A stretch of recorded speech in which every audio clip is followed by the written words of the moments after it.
In 2010, I was, I don't read the newspaper every day, but usually the days that I pick it up and read it, I find something good. And I picked up the Miami Herald, and there was an article about this hotel, the Betsy Hotel, and how the new owners were very into arts and culture and philanthropy, and they ran an AIDS orphanage in Zimbabwe, so forth. And I said, wow, that sounds great. And so I called there and found out, that the person who ran a lot of that stuff was Deborah Briggs. And I just began calling, and we eventually had a phone conversation, and I eventually went down there and met her. But I was kind of like, a little bit persistent, and finally we just struck, through time, struck up a relationship. So, and that was, like I said, began in 2010, and in 2011 they gave me an exhibit there. They let me put my work up. I had probably a couple hundred works throughout the hotel, and she's been a partner in some other things and introduced me. I met Alberto Carvalho, the Miami-Dade County School superintendent. Began my relationship with him, and she actually introduced me to Mark Rosenberg, the president of FIU, who I was supposed to meet with, and the meeting didn't happen, but we ended up was supposed to be a 10-minute phone conversation, lasted about an hour and a half, and that's how I got my position, and how, led to me being here today.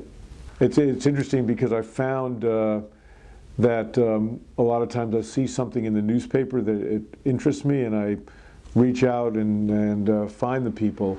For instance, I'm on the board of this company down here called Ecotech Visions, which is best described as a green business incubator. And I saw, again, one of the infrequent occasions when I pick up the newspaper, I was reading the Monday business section, and they had profiles on 4 community business innovators, and one of them was this woman, Pondway Gibson, Dr. Pondway Gibson, who founded this company Ecotech, and in a little profile talked about how she was a believer in multilingualism, which to me is something that's like a pet fascination of mine, speaking different languages. And so I reached out to her. We had a conversation on the phone. It was a wide-ranging conversation, talking about everything from life to food preferences, and then she invited me to be on the board of her company. So just through seeing something in the newspaper and reaching out, the same way I did with Deborah Briggs and Betsy, it led to something. Another story about hindsight and the power of seeing something in the newspaper and following up. I think it was in maybe 2008. I had spoken at authors at Google in New York about hindsight, and but I'd seen something online on the news about this professor at Harvard, Kimberly Thompson, who was a professor at Harvard, who started something called the Kids Risk.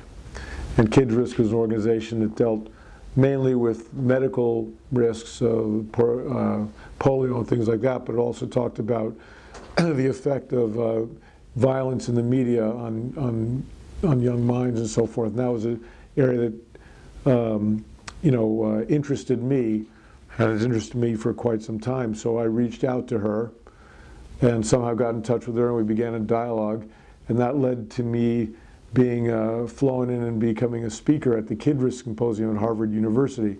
So that was just through seeing something in the newspaper and following up and reaching out.